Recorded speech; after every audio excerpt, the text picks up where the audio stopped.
Episódio 1. Os planos para um Supremo Poderoso. Parte 1. Apesar de tudo, um milagre. Uma menina de 16 anos está grávida. O ano é 1990 e no interiorzão do Rio Grande do Sul, em São Borja, onde ela mora, a vida é dura. Ela e a família passam por dificuldades financeiras. A menina é quem mais sofre, claro. Aborto está fora de cogitação. Ela quer ter a criança. Apesar das dificuldades, ela quer ter sua filha, cuidar dela, vê-la crescer. Mas o seu pai e a sua mãe não gostam da notícia da gravidez. A filha teria alguma condição de criar aquele bebê, sem dinheiro, sem trabalho, sem maturidade, solteira? Apesar dos protestos dela, os pais decidem. Assim que a criança nascer, ela será entregue para adoção. E rapidamente aparece um casal para adotar a menina recém-nascida. Os dois já estavam há algum tempo tentando adotar uma criança, mas sem sucesso. Quando a oportunidade apareceu, eles a agarraram. Pareceu, como deve parecer para todo adotante, um milagre. A mãe biológica, sem opção, entregou a criança e o processo de adoção relativamente lento se iniciou. Vamos chamar a mãe adotiva de Cláudia. Nós não vamos usar o nome verdadeiro em respeito a um pedido que nos foi feito. Cláudia, a mãe adotiva, é uma servidora do Hospital da Brigada Militar no Rio Grande do Sul e agora iria cuidar do bebê pelo qual sempre esperou. E um bebê com semanas de vida precisa de cuidados intensivos. Amamentar, trocar as fraldas na hora certa, ninar a criança, proteger e dar o carinho para uma vida que está apenas começando. A Cláudia procura o setor responsável do hospital e pede uma licença para cuidar da sua filha. E é aqui que a história começa a tomar outro rumo. Para o hospital que empregava a Cláudia, ela não tinha direito à licença maternidade porque a lei dizia que quem tinha direito à licença era a gestante. Se a Cláudia era mãe adotiva, ela não tinha gestado a sua filha. E se não foi gestante, não tinha direito à licença maternidade. O pedido dela foi negado.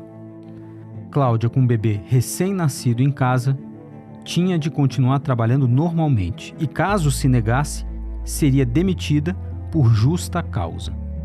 Apesar de tudo, a Cláudia resolveu comprar essa briga. Ela contratou um advogado e entrou com um processo na Justiça do Trabalho e ganhou a causa. Mas começava ali uma saga aparentemente interminável porque o Estado do Rio Grande do Sul teimaria em recorrer contra a Cláudia e o seu bebê. Cláudia estava sendo arrastada para uma batalha com um único objetivo: conseguir cuidar da sua filha. Por que o Estado insistia em privar uma mãe de um direito tão básico? Só uma pessoa consegue responder. Eu, à época, atuava na Procuradoria junto aos Tribunais Superiores. Este é o Ricardo Antônio Lucas, procurador do Estado do Rio Grande do Sul, que recorreu da decisão em favor da Cláudia.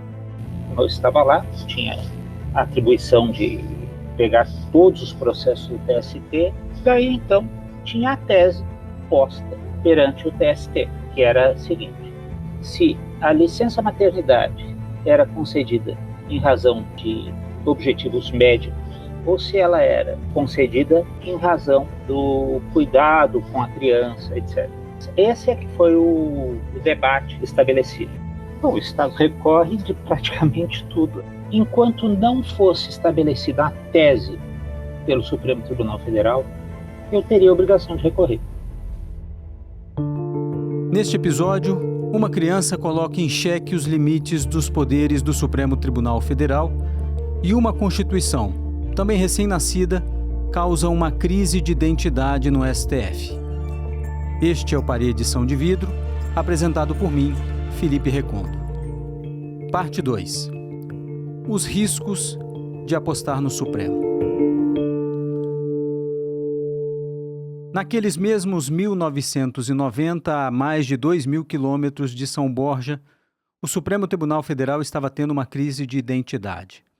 Apesar dos novos ares trazidos pela nova década, o tribunal era ainda basicamente o Supremo de 1980, que era o mesmo STF de 1970.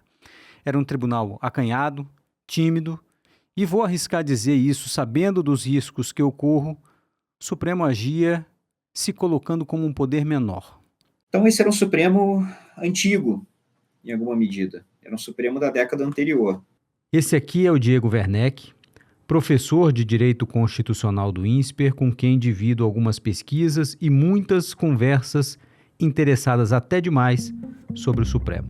E isso se reflete, né, essa continuidade com os anos 70 e 80 se reflete no que vai acontecer nos anos 90. Nem mesmo a mudança do regime político, saímos de uma ditadura para uma democracia, nem a aprovação de uma nova Constituição cheia de promessas e esperanças, nada disso parecia contagiar o tribunal com novos ares. A Constituição de 88 pretende ser uma ordem constitucional nova. Em outros países, quando isso acontece, não é incomum que você tenha ministros novos, que você tenha um tribunal novo, uma instituição nova sendo criada, né? Então isso aconteceu, por exemplo, com a criação do Tribunal Constitucional Espanhol, a criação do Tribunal Constitucional Português, a criação da Corte Constitucional da Colômbia, em 1991, mais ou menos na mesma época ali da Constituição Brasileira. Mas não foi o que aconteceu no Brasil.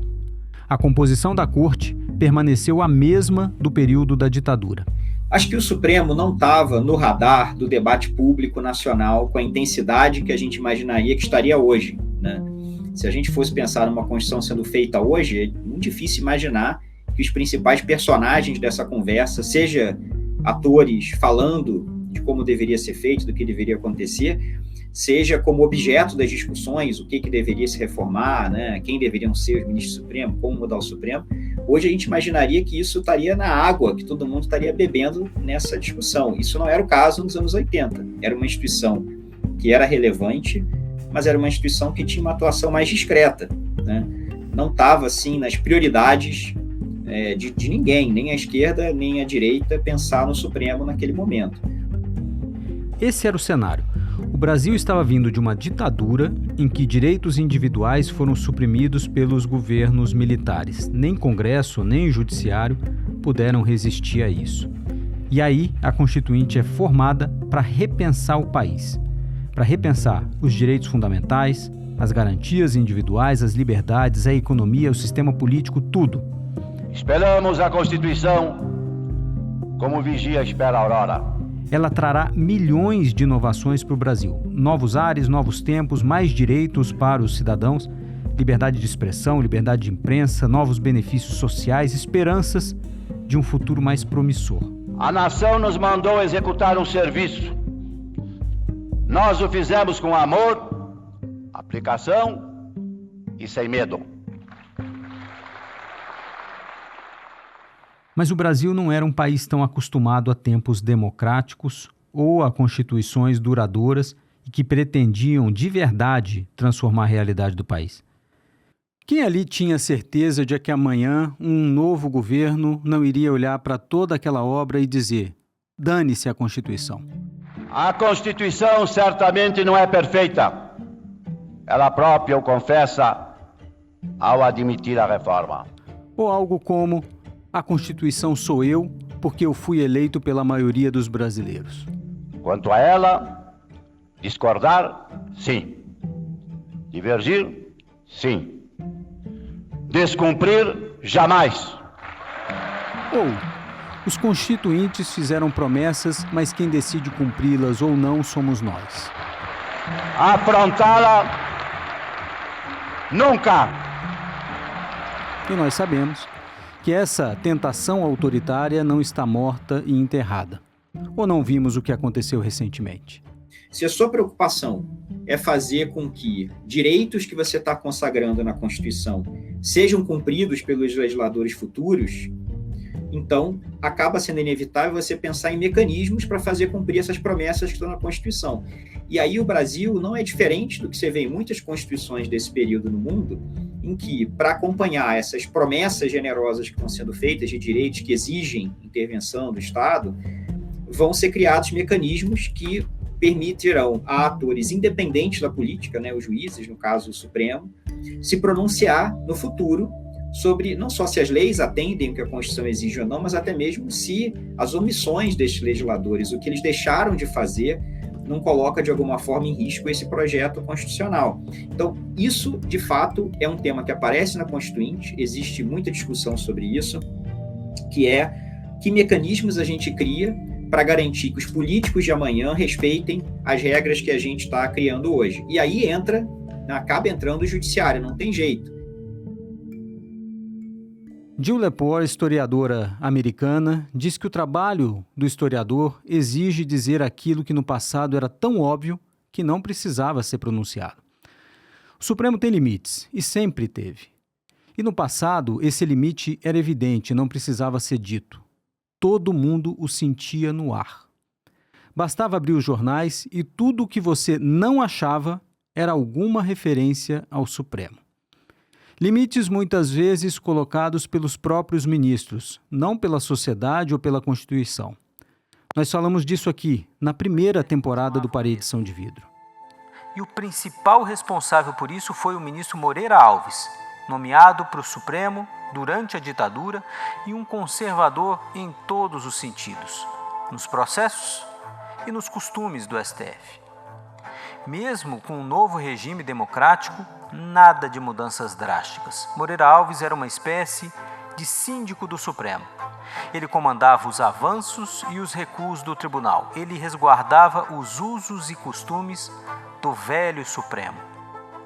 E esse conservadorismo se mostrava principalmente na relação dele com a imprensa. Nada de entrevistas, nada de holofotes sobre o tribunal e muito menos sobre... Isso significa muito. O Supremo estava ausente do debate público. Os jornais não tratavam dele porque ele não dava motivos, nem positivos, nem negativos. Uma demonstração de que o tribunal ficava quieto no seu cantinho. E se o Supremo, por um acaso, fosse surpreender alguém, ele se justificava de tal forma que parecia um pedido antecipado de desculpa. Imagina que houvesse uma fila de autoridades no Brasil. O Supremo se colocava lá no final dessa fila. Primeiro, Executivo e Congresso tinham de resolver os problemas do país. O Supremo só entrava em campo para resolver problemas que surgissem se o Congresso e o presidente não encontrassem uma solução.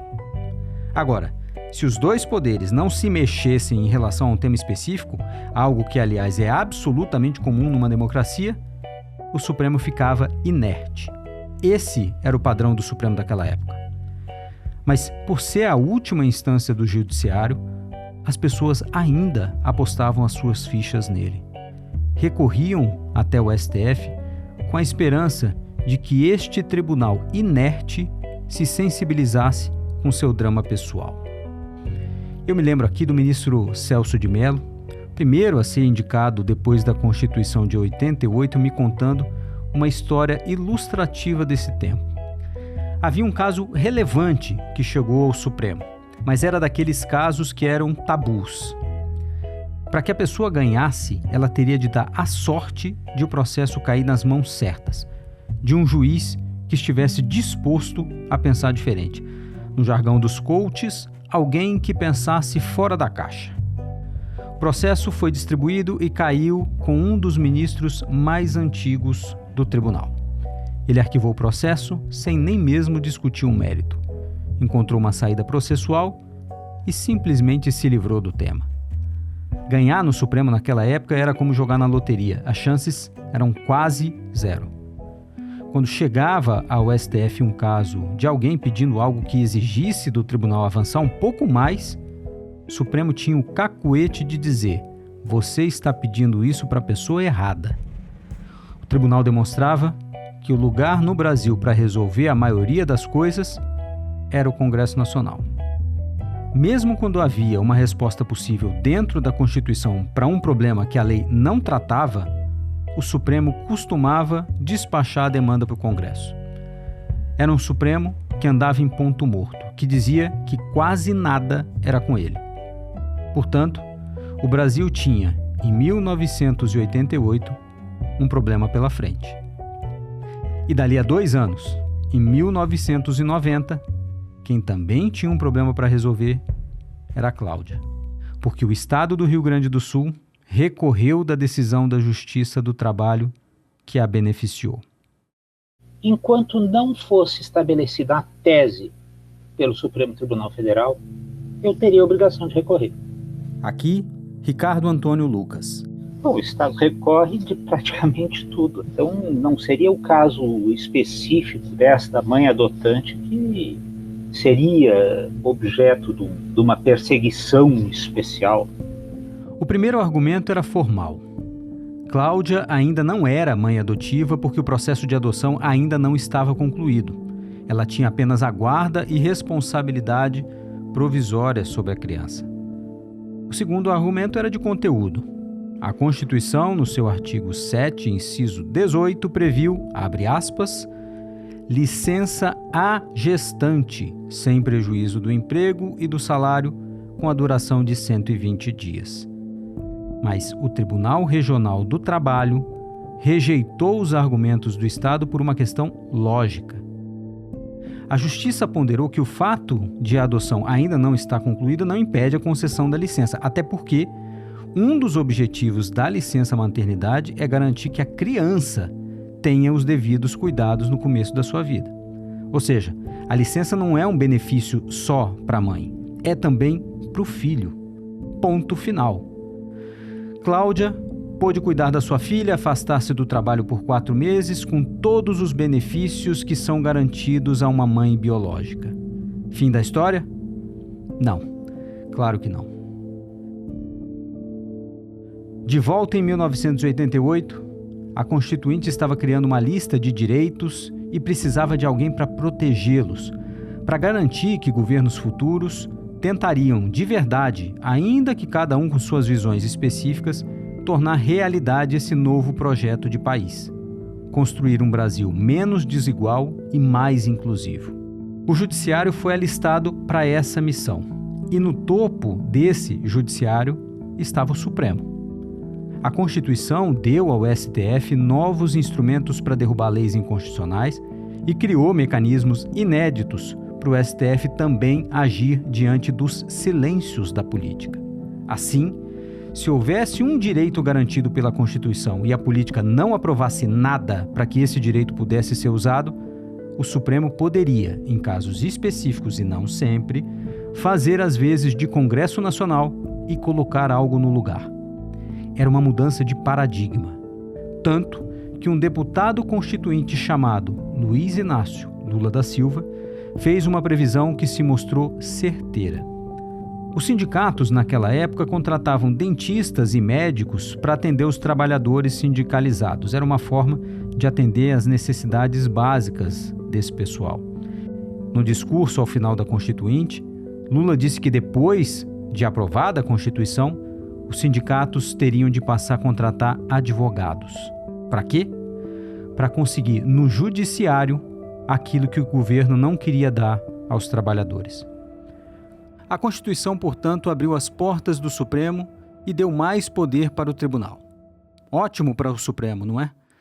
Um tribunal antes sem tanto protagonismo, agora teria superpoderes e um estímulo gigantesco para agir. Mas será que os ministros estavam preparados para isso? Essa questão seria enfrentada por aquele bebê nascido em São Borja e por sua mãe adotiva. Em 1991, o Estado gaúcho recorreu ao Tribunal Superior do Trabalho. Perdeu novamente. Se a licença maternidade era concedida em razão de objetivos médicos, ou se ela era concedida em razão do cuidado com a criança, etc. Esse é que foi o debate estabelecido. E foi nesses termos, nos limites destes termos, que foi posto o recurso extraordinário. Mas Cláudia não teria a paz que queria para cuidar da sua filha, agora já com 6 anos. Mesmo tanto tempo depois, o Rio Grande do Sul recorreu novamente. Dessa vez, a última instância que restava, o Supremo Tribunal Federal, em que a nova Constituição depositou a esperança de agir no vácuo dos outros poderes e proteger pessoas justamente como a Cláudia. Graças à Justiça do Trabalho, ela tinha conseguido 120 dias de licença para cuidar da sua filha. Mas o seu caso, seu nome e sua luta para cuidar da filha estavam a caminho de Brasília para ser recontada pelo Supremo. Para colocar aquele novo Supremo à prova, e Cláudia perdeu.